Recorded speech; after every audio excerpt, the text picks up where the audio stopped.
तो आज बच्चों हम लोग सॉल्व करने वाले हैं दिल्ली पुलिस का मॉक टेस्ट। मतलब इसमें जो क्वेश्चन बच्चों से गलती हुए थे या फिर जो बनाने में मतलब दिक्कत आ रही थी उन क्वेश्चन को हम बताने वाले हैं, ठीक है ना। तो आप लोग को एकदम पूरा रिलैक्स माइंड से दांत दिखाते हुए स्माइल करते हुए आराम से वीडियो को देखना है और समझना है, ठीक है। और जहाँ समझ में नहीं आए बताना है, उस क्वेश्चन को मैं फिर से आपको दोबारा बताऊँगा, ठीक है ना। चलिए शुरू करते हैं, देखते हैं। हम लोग पहले रीजनिंग चालू कर रहे हैं, ठीक है ना। जो रीजनिंग में क्वेश्चन गलत हुए या फिर जो मतलब जो फिर छोड़े गए हैं उनको बताऊंगा। देखिए ये पेपर कटिंग का क्वेश्चन है, तो इसको कैसे देखना है आपको। केवल ये पकड़ना है, ये जो दोनों है ना, जो मतलब दोनों काटा गया है इसको पकड़ना है। और पेपर कैसे फोल्ड किया, पहले ऐसे फोल्ड किया गया है फिर ऐसे फोल्ड किया गया है। तो इसको खोलेंगे हम तो पहले ऐसे खोलेंगे फिर ऐसे खोलेंगे। तो हमको अपने दिमाग में इमेजिंग करना है कि जब इसको ऐसे खोलेंगे तो जो ये हिस्सा है यहाँ पर ये कैसे बनेगा, मतलब ये उल्टा होगा, ये उल्टा होगा और ये भी उल्टा होगा। क्योंकि ये जो इसका निकला भाग है यही हमको देखना है। तो हम लोग इसमें देखेंगे कि ये दोनों ऐसे ही है, तो ये उल्टा होगा तो ये बनेगा, हाँ ये सही है। ये भी उल्टा होगा तो ऐसे बनेगा, हाँ ये भी सही है। और फिर हमको क्या इसको ऐसे खोलना है, कैसे, यहाँ से ऐसे खोलना है क्योंकि ये तो खुल गया है। तो इसको हम लोग ऐसे खोलेंगे तो देखेंगे ये उल्टा करने पे ऐसे बनेगा, हाँ बनेगा।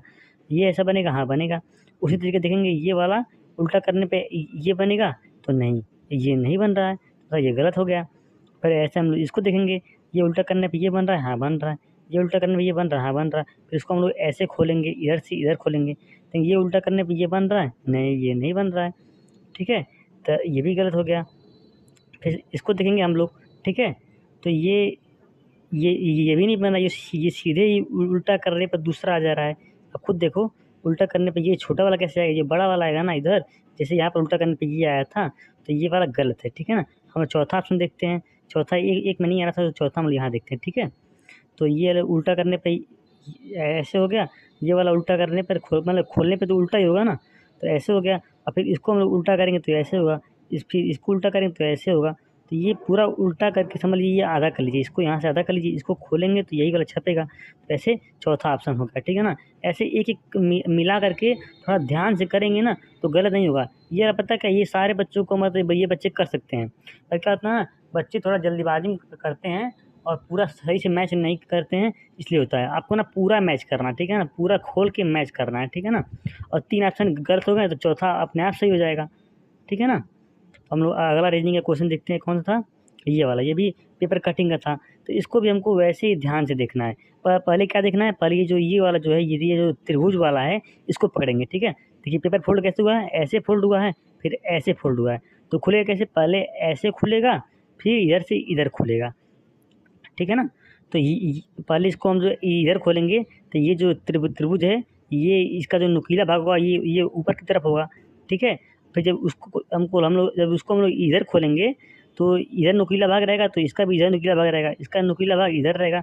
मतलब चारों का नुकीला भाग बाहर की तरफ रहेगा। हम लोग पहले देखते हैं किसमें नुकीला भाग सही है। इसमें भी सही है और इसमें भी सही है, ठीक है। इसमें गलत है, ठीक है। तो इन दोनों में सही है। फिर अगला हम लोग ये वाला देखते हैं, एरो वाला। ये क्या है, ये अंदर की तरफ है। इसको जब खोलेंगे हम तो जो यहाँ पर एरो आएगा वो भी अंदर की तरफ ही आएगा, ठीक है ना। और फिर जब इसको हम लोग इधर से इधर खोलेंगे तो ये वाला एरो यहाँ पर छपेगा, तो ये वाला भी एरो अंदर की तरफ होगा, नीचे की तरफ। और ये वाला एरो इधर नीचे की तरफ होगा। अब हम लोग इसमें देखते हैं, इसमें देखो दोनों एरो नीचे की तरफ है, इसमें भी नीचे, ये सही है। और इसमें ये एरो ऊपर की तरफ है, तो ये गलत हो गया। यहाँ नीचे सही है पर यहाँ ऊपर ये गलत हो गया, बचा ये। अब हम लोग जो ये है, ये जो क्या जो चाँद की तरह, इसको देखते हैं। इसको खोलेंगे तो ये ऐसे, इसको खोलेंगे तो ये ऐसे होगा, हाँ ये सही है। फिर इसको खोलेंगे तो इससे तो ये होगा, पर इसका उल्टा ये नहीं ना होगा, इसका भी उल्टा इसी की तरह होगा ना इधर, ठीक है। तो ये वाला गलत हो गया, ये गलत हो गया। तो ये तीनों ऐसे ही गलत हो गए, तो बचा कौन सा, चौथा वाला बचा चौथा। तो ये ऑटोमेटिक अपने आप सही हो जाएगा, ठीक है ना। क्योंकि देखिए ये वाला ऐसे चारों एरो बाहर है, इसका दोनों ये जो चारों त्रिभुज है ये बाहर की तरफ है, इसका एरो ये दोनों अंदर की तरफ, दोनों अंदर की तरफ है। इसको खोलेंगे तो ये इधर खुल गया, इसको खोलेंगे तो मतलब जब खोलेंगे इसको पलटेंगे तो ये ऐसे हो गया, मतलब ये चौथा वाला सही है, ठीक है ना। अब हम लोग देखते हैं अगला क्वेश्चन कौन सा था, ये वाला पास आउट, ठीक है ना। इसमें बच्चों क्या करना है ना, इसमें बच्चे बहुत बच्चे मतलब बहुत दिमाग जब करते तो उनको दिक्कत होती है। देखिए इसमें क्या होता है ना, मतलब कि देखिए इसमें ये नियम है कि या तो एक कॉमन वाला पकड़िए या तो दो कॉमन वाला पकड़िए। अब पता है जहाँ पर मतलब कि जो मान लीजिए दिया है, देखिए मैं बताता हूँ आपको, ठीक है ना। अगर पहले हम लोग क्या पकड़ते हैं, पहले हम लोग एक कॉमन वाला पकड़ते हैं। तो देखिए इसमें और इसमें क्या कॉमन है, इसमें कॉमन क्या है, इसमें एक कॉमन है, इसमें एक कॉमन है ना। तो हम लोग एक को पकड़ लेते हैं। और फिर एक या तो क्लॉकवाइज जाइए या तो फिर एंटी क्लॉकवाइज, या तो ऊपर की तरफ जाइए या नीचे की तरफ जाइए। अगर यहाँ पूछा क्या है, 6 के विपरीत, तो एक है ना। तो एक के इधर नीचे की तरफ क्या है, 6 है। तो इधर भी एक, इधर क्या है, 3 है। तो इससे क्या हो गया, 6 के उल्टा 3 हो गया। अगर वही 5 के पूछता तो एक के ऊपर रहते 5, यहाँ एक के ऊपर क्या है, 2, तो 5 के विपरीत क्या है, 2 है। ठीक है, यहाँ पर सिंगल कॉमन पकड़ा हमने। अब हम लोग 2 और 3 को लेते हैं, तो इससे भी आ जाएगा। यहाँ देखिए, यहाँ पर क्या है, यहाँ पर 1, 2 और 5, 4 और 6, 6। यहाँ पर जिसका उल्टा पूछा है वही कॉमन है। इसमें 6 ले लेंगे हम। तो पता है जो कॉमन होता है ना, जो दोनों कॉमन होते हैं और उसके बाद जो दोनों में जो अंक मिसिंग होता है वही उसका विपरीत होता है, क्योंकि विपरीत कभी उसके साथ नहीं आ सकता है ना। तो देखिए दोनों में 6 कॉमन है और दोनों में क्या मिसिंग है, 3 मिसिंग है। तो 3 क्योंकि 6 के साथ नहीं आ सकता है, इसीलिए 6 का विपरीत 3 हो गया। ठीक है, और हम लोग 1 और 3 भी लेके चेक कर सकते हैं। 1 और 3 में क्या कॉमन है, 5 कॉमन है। ठीक है ना। तो 5 के हम लोग इधर आएंगे, मतलब तो क्या आएगा, 6। तो 5 के इधर आएंगे, 3। मतलब कि अगर इसके हम लोग क्लॉकवाइज जाएंगे तो इसके भी क्लॉकवाइज जाना पड़ेगा। अगर इसके मतलब एंटी क्लॉक जाएंगे तो 5 की भी एंटी क्लॉकवाइज। देखिए अगर इसके हम लोग जाते हैं 1, 2, दूसरे 6 है, तो इसका भी 1, 2, दूसरे पर 3 है, तो 6 का विपरीत 3 आ गया। ठीक है ना। तो आप लोग समझ गए होंगे ये।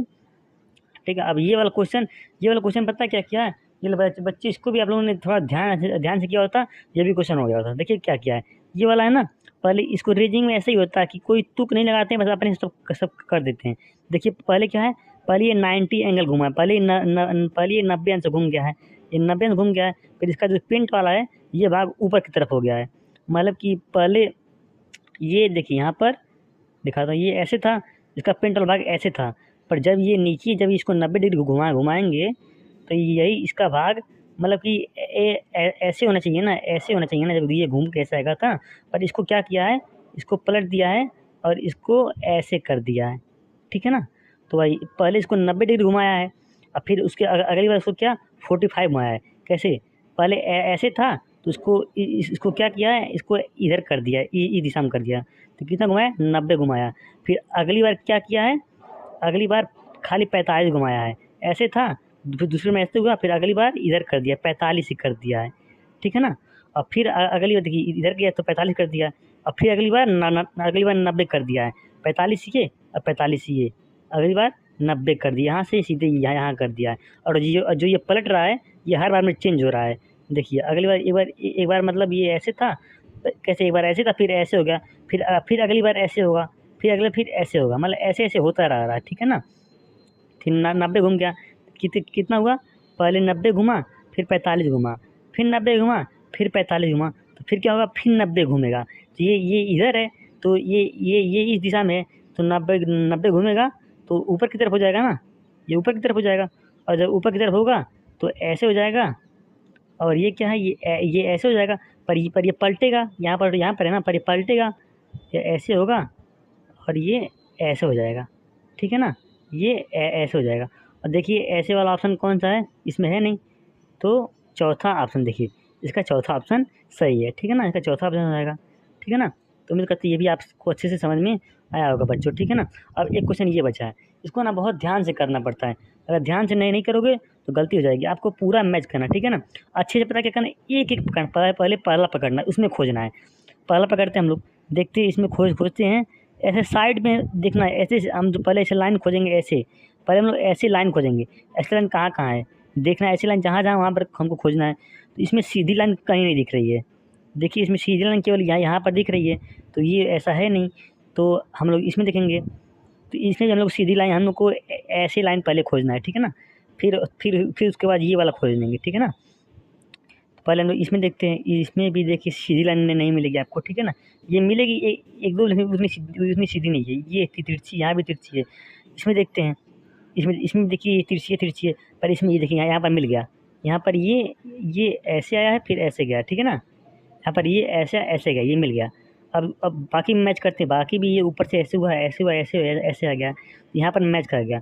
ठीक है, तो मतलब ये क्या कौन सा तीसरे में है, चौथे में देखिए नहीं, चौथे में ये थोड़ा तिरछी लाइन है, ये सीधी नहीं है, तो ये मैच नहीं करी, तिरछी है, सीधी केवल यहाँ पर है, तो तीसरा मैच कर गया। आपको ऐसे ही एक एक करके चेक करना है, तो हो जाएगा बच्चों, ठीक है ना। बच्चों हम लोग देखते हैं अब मैथ के क्वेश्चन, ठीक है ना। तो मैथ में देखते हैं पहला क्वेश्चन ये वाला है कि चक्रवृद्धि ब्याज पर कोई धनराशि 3 वर्षों में स्वयं का 2 गुना हो जाती है, उसी ब्याज दर पर उस धनराशि को स्वयं का 8 गुना होने में कितने वर्ष लगेंगे, ठीक है ना। देखिए, तो पहले क्या है, हम लोग मानते हैं कोई धनराशि एक्स थी, कोई धनराशि थी एक्स, ठीक है ना। तो वो 1 वर्ष से क्या 3 वर्ष, 3 वर्षों में पहले ये 1 वर्ष है, 1 वर्ष से 3 वर्ष में पहले क्या थी, एक्स थी, कितना गुना होती है, स्वयं का 2 गुना, तो 3 वर्षों में 2x हो जा रही है, ठीक है ना।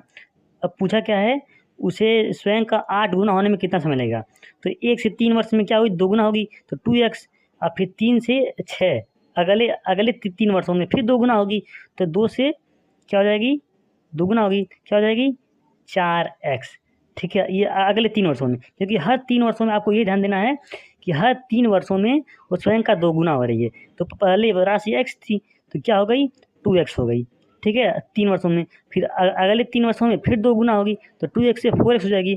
फिर अगले 3 वर्ष मतलब 9 वर्षों में कितना होगी, फिर 2 गुना होगी, तो क्या हो जाएगी 4 दूनी 8x, तो क्या हो गई x से 8x, खुद का 8 गुना हो गई। कितने वर्ष लगे, 9 वर्ष, 9 वर्षों में स्वयं का 8 गुना हो गई। आपको ऐसे करना, ठीक है। इसके बहुत सारे सूत्र भी होते हैं, पर ये थोड़ा समझने में ईजी पड़ता है।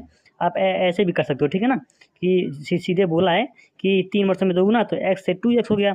फिर अगले अगले 3 वर्षों में फिर 2 गुना होगा, तो 2x से 4x, फिर अगले 3 वर्षों में फिर 2 गुना होगा, तो 4x से 8x, तो 9 वर्षों में स्वयं का x से 8x होगी, मतलब 8 गुना हो जाएगी, ठीक है ना। क्वेश्चन नंबर 4, ठीक है ना। और ये जो क्वेश्चन था ये भी बच्चे कर सकते थे, इस टाइप के क्वेश्चन बच्चों ने किया है, ठीक है। पर थोड़ा प्रैक्टिस, मतलब कि जब टेस्ट थोड़ा दिन बाद देते हैं तो होने में दिक्कत होती है, पर ये क्वेश्चन बच्चे कर सकते थे, मुझे पता है, और बच्चों ने इस टाइप का क्वेश्चन किया भी है। और हम लोग ये क्वेश्चन देखते हैं कि अब पता है कोई भी क्वेश्चन मान लीजिए अगर होता नहीं है तो टेंशन नहीं लेना, ठीक है ना। आपको सोचना कि मैं इसको पढ़ूंगा और फिर से करूंगा, और इस टाइप के क्वेश्चन मैंने पहले भी किए हैं, तो एक बार प्रैक्टिस करूंगी, मतलब प्रैक्टिस करूंगा तो ये भी क्वेश्चन मुझसे हो जाएगा, ठीक है ना। बिल्कुल टेंशन नहीं लेना, ठीक है ना। और जो क्वेश्चन आपको समझ में आ रहा है, ठीक है ना, वो समझो, आप उसको अगर करोगे तो आपको बस उसको प्रैक्टिस करने की देरी है। जो क्वेश्चन आपको समझ में आ रहा है वो क्वेश्चन आप वहाँ भी कर सकते हो, बस आपको प्रैक्टिस करना है, ठीक है ना। मतलब मॉक टेस्ट देते रहना है, उसे क्वेश्चन लगाते रहना है, तो वो क्वेश्चन आपसे हो जाएगा। वो इसलिए बच्चे नहीं कर पाते हैं कि थोड़ा दिन हो जाता है लगाए हुए, इसलिए, ठीक है ना। देखते हैं क्वेश्चन नंबर 4। रमेश कुछ धनराशि 12% साधारण ब्याज पर और उतनी ही धनराशि 15% साधारण ब्याज पर प्रत्येक 2 वर्षों के लिए उधार देता है। यदि उसका कुल ब्याज 675 रुपये था तो 12% पर दी गई उधार धनराशि थी, मतलब क्या थी, ठीक है। देखिए, हमको यहाँ पर ध्यान देना, क्या बोला है, 12% साधारण ब्याज पर, ठीक है, एक धनराशि देता है और उतनी ही धनराशि 15%, मतलब दोनों धनराशि मतलब सेम है। हमारा दोनों धनराशि क्या है, पी है, क्योंकि क्या बोला 12% पर जितना देता है उतना ही 15% पर देता है, ठीक है ना। तो साधारण ब्याज का फार्मूला क्या है, PRT/100, ये इसका फार्मूला है, ठीक है। तो ये मान लीजिए ये जो पहली धनराशि है ये उसका हो गया, ठीक है ना। और जो इस पर ब्याज मिलेगा, और प्लस जो दूसरी धनराशि है 15% वाली, इसका भी, क्योंकि दोनों का टी समान है, ठीक है ना, केवल आर अलग अलग है, तो उसका क्या हो गया, PRT/100। दोनों का जो ब्याज मिल रहा है, दोनों का ब्याज जो मिल रहा है, दोनों का योग क्या है, कुल ब्याज 675। आपको ये पता होगा कि जो साधारण मतलब ब्याज पर जो ब्याज निकालने का फार्मूला है ये है PRT/100, ठीक है। तो जो 12% पर है उसके लिए आर क्या है, हम लोग कैपिटल आर मान लेते हैं, और जो 15% है उसके लिए आर हम लोग स्मॉल मान लेते हैं, और दोनों के लिए पी समान है। क्या बोला है, उतनी धनराशि, मतलब दोनों धनराशि समान है, तो दोनों पी हो गया, और टी 2 वर्षों के लिए, ठीक है ना। और क्या बोला है, उसका कुल ब्याज इतना रुपये था, तो मतलब जो दोनों का ब्याज है वो क्या है, 675 रुपये, ठीक है ना। और सिंपल क्या करेंगे, हमको पी का क्या निकालना है, 12% पर उधार दी गई राशि निकाल दी है, ठीक है ना। मतलब क्या, वही पी का मान निकालना, ठीक है ना, क्योंकि दोनों के लिए पी मतलब धनराशि समान है। पी के लिए 12 के लिए भी पी वही है और 15 के लिए भी पी वही है, तो पी हम लोग आर का मान क्या रखेंगे 12 के लिए, यहाँ 12 हो गया, और इसका मान क्या है, टी का मान क्या है, टी का मान है 2, यहाँ पर 100 बराबर इसके सॉरी पी प्लस है ना, यहाँ पर पी, यहाँ आर का मान क्या है 15 गुणे 2 बटे 100 इक्वल टू 675। अब ये नीचे कॉमन हो जाएगा और यहाँ पर क्या होगा 24 पी और प्लस 15 30 पी बटे 100 बराबर 675। ठीक है, अब ये क्या हो जाएगा 54 पी बराबर 675, यहाँ गुणा हो जाएगा 0 0। अब देखना किससे कटेगा, ये तो 9 से अब देखना यहाँ पर क्या वो वाला जो नहीं जो 9 की जो क्या है जो 9 का डिविजिबिलिटी का नियम है वो यहाँ पर लागू। देखिए हम ये 9 से कटेगा, इसको चेक करना 9 से कटेगा कि नहीं, इसको हम जो संख्या इनको जोड़ेंगे अगर ये 9 से कट जाएगा तो ये पूरा 9 से कटेगा क्या, 7 6 13 और 13 5 कितना 18, 18 9 से कट रहा है तो मतलब ये पूरा संख्या 9 से कटेगा। ठीक है, 9 की जो डिविजिबिलिटी का नियम है, जो उसकी विभाज्यता का नियम यही है कि पूरे अंक को जोड़ लो, अगर वो 9 से कटता है तो पूरी संख्या 9 से कटेगी। तो ये 9 से काटेंगे तो 6 तो 6 बन जाएगा, और ठीक है इसको 9 से काटेंगे तो 9 7 63 बचा कितना 4 9 5 45, ये हो गया। ठीक है ना, 6p बराबर इतना हो गया। ठीक है ना, फिर इसको 3 से काटेंगे तो 2p आएगा, यहाँ पर क्या आएगा 2500, और p बराबर क्या आ जाएगा यहाँ पर करेंगे तो 1250, तो p का मान आ गया। और यही 12% के लिए भी राशि है, यही 15 के लिए राशि है, तो यही आंसर हो गया। ठीक है ना, तो ये प्रश्न अगर आपको समझ में कोई दिक्कत हुआ होगा बच्चों तो बताइएगा, इसको और अच्छे से फिर बताया जाएगा। ठीक है ना, कुछ ये फार्मूला पे आपको रखना है, बस ये यहाँ पर ध्यान देना है कि दोनों को उसका कुल ब्याज इतना है, तो मतलब कि दोनों पर जो ब्याज मिलता है वो 675 रुपये, इसीलिए तो हमने जो 12% पर ब्याज का फार्मूला लिख दिया है और प्लस 15% पर ब्याज का फार्मूला लिख दिया है, क्योंकि दोनों का ब्याज जोड़ने पर 675 आ रहा है। ठीक है, तो ये आपको समझ में आया होगा, अगर नहीं आया होगा तो बताइएगा, इसको और अच्छे से बताया जाएगा। और बच्चों बताना जरूर है, ठीक है ना, मतलब अगर नहीं आता है तो बताना जरूर है, अपने टीचर से कोई बात छुपाना नहीं चाहिए। ठीक है ना, और स्माइल करते हुए पढ़ते रहना है। तो बच्चे ये हम देखते हैं अगला क्वेश्चन, 5वां क्वेश्चन। ठीक है ना, ये क्वेश्चन मैं थोड़ा लिख नहीं पाया हूँ। ठीक है ना, इसको मैं इसमें दिखा के बता रहा हूँ। ठीक है ना, ये क्वेश्चन क्या है देखते हैं हम लोग। एक धनात्मक पूर्णांक को अभाज्य कहा जाता है यदि यह स्वयं और एक के अलावा किसी अन्य धनात्मक पूर्णांक से विभाज्य नहीं है। ठीक है, तो मतलब क्या है, ये विभाज्य नहीं है। मान लीजिए कि एक अभाज्य संख्या है जो 5 से बड़ी है। ठीक है, तो जो की है वो एक अभाज्य संख्या, मतलब किसी से कटती नहीं है। ठीक है ना, अभाज्य मतलब किसी से कटती नहीं है और वो 5 से बड़ी है। तो जब के स्क्वायर बराबर के स्क्वायर प्लस 19 को 12 से विभाजित किया जाता है तो शेषफल क्या होगा। तो हम लोग देखते हैं जो के से 5 से बड़ा जितनी भी अभाज्य संख्या है पहले उनको हम लोग चेक करते हैं। ठीक है ना, तो मान लीजिए 5 से बड़ा क्या है 7, तो 7 को इसमें हम लोग रखेंगे के का मान, तो के स्क्वायर बराबर क्या है के स्क्वायर प्लस 19 है। ठीक है, के स्क्वायर प्लस 19 है तो 7 रखेंगे तो 49 और प्लस 19। ठीक है ना, इसको जो हम लोग जोड़ेंगे तो क्या आएगा, ये इसको जोड़ते हैं हम लोग क्या आएगा, इसको जोड़ेंगे 20 59 1 68 आएगा। ठीक है ना, अब इसको हम लोग 12 से भाग करेंगे, क्योंकि बोला 12 से भाग करने कितना आएगा, 12 से भाग करेंगे तो 12 5 60 बचा 8, तो शेषफल क्या आ गया 8 आ गया। ठीक है ना, अब हम लोग रखते हैं 11 रखते हैं केक में तो 121 और प्लस 19।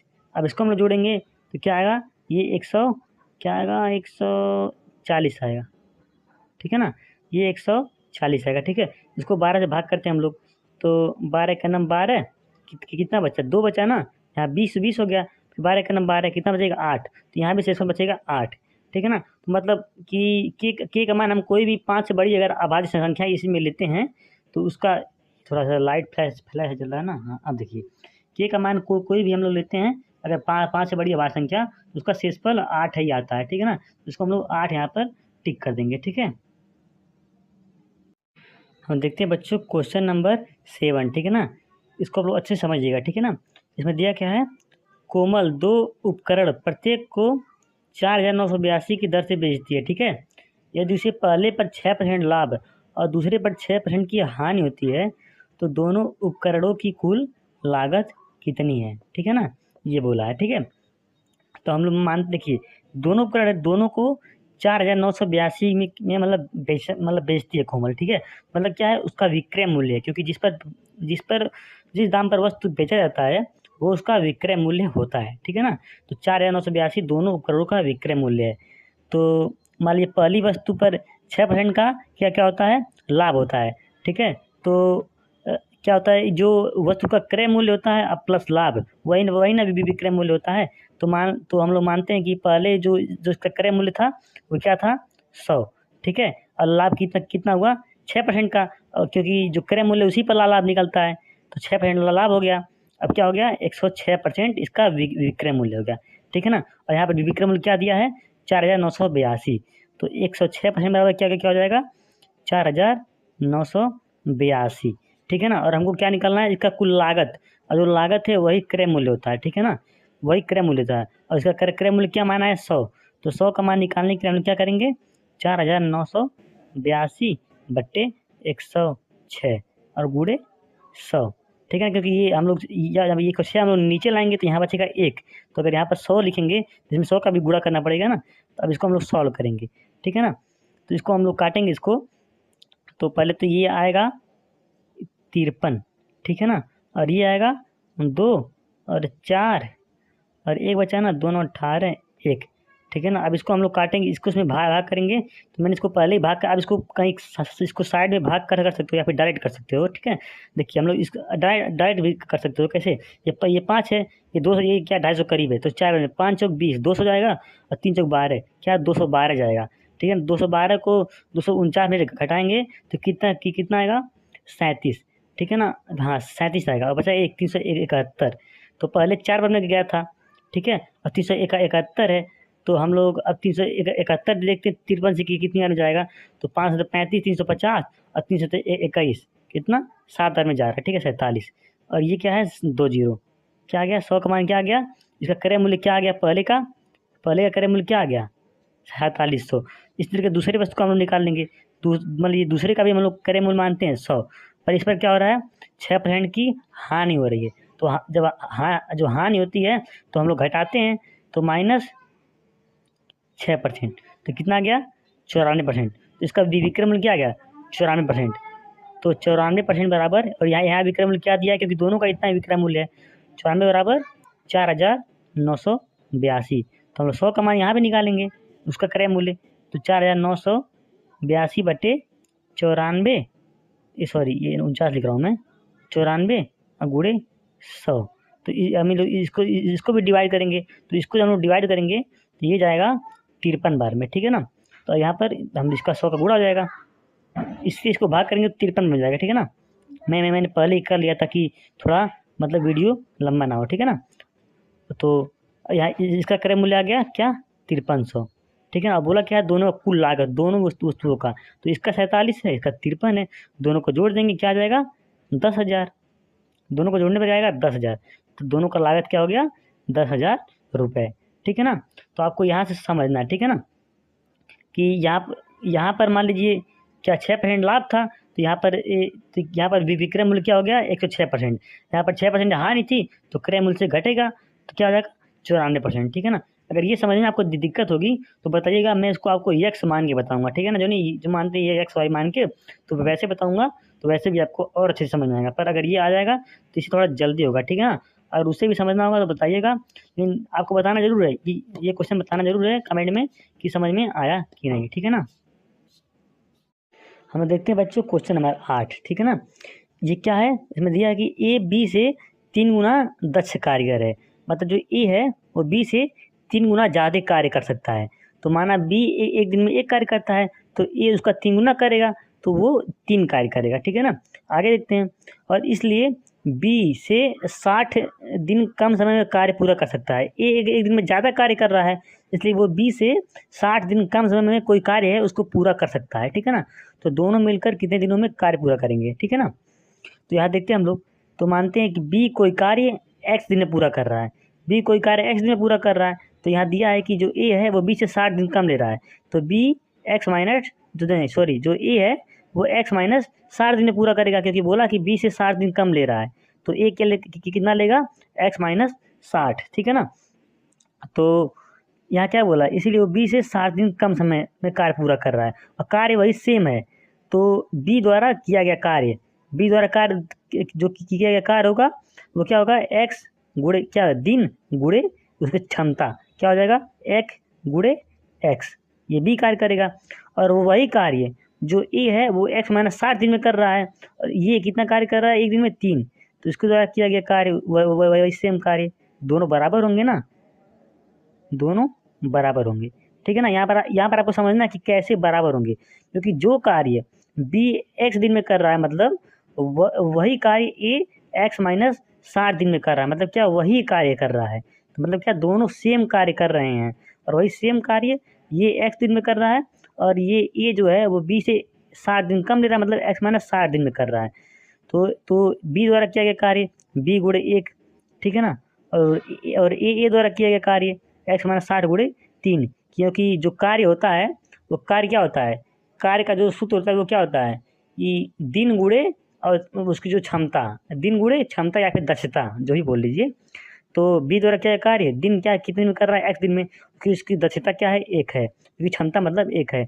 उसी तरीके से ए द्वारा लिया गया दिन क्या है एक्स माइनस 60, उसकी दक्षता क्या है 3 है, उसकी क्षमता 3 है, तो इसका एक्स गुणा, ठीक है ना, दोनों बराबर हैं। तो यहाँ एक्स हो जाएगा, यहाँ 3x माइनस 180, एक्स इधर जाएगा, नहीं हाँ ये एक्स इधर जाएगा 180 इधर जाएगा, तो क्या हो जाएगा, ये माइनस होगा एक्स ना, तो 2x बराबर 180, एक्स बराबर 90, मतलब जो बी है वो 90 दिन में कार्य मतलब खत्म कर रहा है। ठीक है ना, तो अब यहाँ से हम लोग निकालेंगे बी द्वारा किया गया कार्य 90 दिन कर रहा है और एक दिन में कितना कार्य कर रहा है, एक कार्य, तो 90 गुणे 1 हो जाएगा कितना, 90 कार्य, टोटल कार्य क्या है 90। अब यही 90 कार्य अगर ये जो एक्स का मान है आप अगर इसमें रखोगे ना तब भी यही 90 ही आएगा। ठीक है ना, क्योंकि हम लोग ये एक्स मान रखते हैं यहाँ पर, तो क्या क्या आएगा, तो एक्स की दिनों की संख्या क्या क्या आएगी, 30 आ जाएगी। ठीक है ना, और फिर ए द्वारा इसका इसमें गुणा करेंगे तभी 90 कार्य ही आएगा। ठीक है ना, तो टोटल कार्य क्या है 90। अब यही कार्य दोनों मिल करके करेंगे। ठीक है ना, तो कितना दिन में करेंगे, तो दोनों ये एक दिन में 1 कार्य कर रहा है, ये एक दिन में 3 कार्य कर रहा है, मतलब दोनों मिल करके एक दिन में 4 कार्य करेंगे। ठीक है ना, 3 1 4 कार्य करेंगे एक दिन में, तो 90 कार्य करने में लिया गया समय, तो कार्य बराबर इसका एक दिन में किया गया कार्य कितना हो जाएगा, भाग करेंगे 4 दूनी 8 और एक बचेगा, फिर 4 दूनी 8। ठीक है ना, फिर क्या बचा 2/4, इसको काटेंगे तो 22/22 सही 1/2, ये आपका आंसर। इतने दिन में दोनों मिल करके कार्य खत्म कर देंगे। ठीक है ना, उम्मीद करते हैं ये प्रश्न आपको समझ में आया होगा, नहीं आएगा तो बताइएगा, इसके लिए अलग से वीडियो लेके आएंगे। ठीक है ना, इसके लिए अलग से वीडियो ला देंगे तो और अच्छे से समझ में आएगा। ठीक है, पर अगर नहीं आएगा तो बताना जरूर है। ठीक है ना, झूठ नहीं बोलना है, बताना जरूर है, कमेंट में लिखना है कि हाँ ठीक है समझ में ये वाला आ गया, जो भी क्वेश्चन समझ में आता है कमेंट में लिखना है। तो हम देखते हैं मैथ का क्वेश्चन नंबर 15। ये क्या है कि एक टावर के ऊपर एक अर्धगोलाकार गुंबद है, ठीक है, जिसका पृष्ठीय क्षेत्रफल लगभग 363 पाई वर्ग फीट है।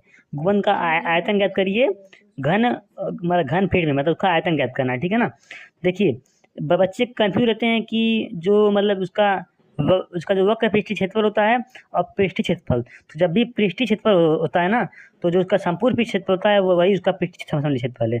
तो जो अर्धगोलाकार का क्या क्या दिया है, पृष्ठीय क्षेत्रफल मतलब क्या 3 पाई आर स्क्वायर का मान दिया है, और कितना दिया है 363 पाई। ये भी क्वेश्चन आराम से बच्चे कर सकते हैं, बस आप शायद सूत्र में मतलब सूत्र मतलब भूल गए होगे इसलिए। ठीक है ना, तो पाई से पाई कट जाएगा और 3 से हम लोग काटेंगे तो 1 2 1 मतलब आर स्क्वायर बराबर 121। तो आर का मान क्या आ गया, आर का मान आ गया 11। ठीक है, आर का मान आ गया 11।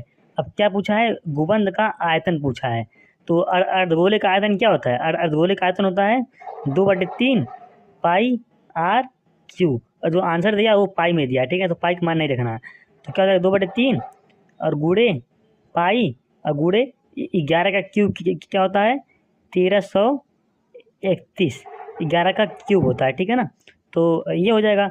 अब इसका हम लोग इसमें गुणा करेंगे तो क्या आएगा ये 2662 पाई/3, अब 3 से इसको भाग करेंगे, 3 और 24 कितना बचा, 2 बचा। फिर 3 और 24 फिर कितना बचा, 2 बचा। फिर 3 सत्ते 21, 10 मतलब यहाँ क्या होता है 1, शायद 3 3 पाई जाएगा, ऐसे कुछ आएगा, ठीक है ना। ये इसका आंसर हो जाएगा, ठीक है ना। केवल फार्मूला आप अच्छे से याद कर लो, फिर ये क्वेश्चन आपको आराम से हो जाएगा, ठीक है ना। क्योंकि इसका जो पृष्ठीय क्षेत्र होता है अर्धगोले का, वो होता है 3 पाई आर स्क्वायर, ठीक है ना। अब बोलोगे तो मैं इसका मतलब जो सूत्र वाला है, अगर आप लिखे नहीं होगे तो बच्चों मैं आपको ये दे दूंगा, ठीक है ना, लिख के दे दूंगा अच्छे से, ठीक है ना। तो उम्मीद करते हैं आपको सारे क्वेश्चन समझ में आए होंगे, ठीक है ना। जो भी नहीं आया है उसको कमेंट में लिखना है, मैं उसको फिर से वीडियो बना के बताऊंगा, ठीक है ना। झूठ नहीं बोलना है, पहली बात, समझ रहे हो ना। ऐसे करके ऐसे करके ऐसे करते हुए पढ़ते रहना है, ठीक है ना।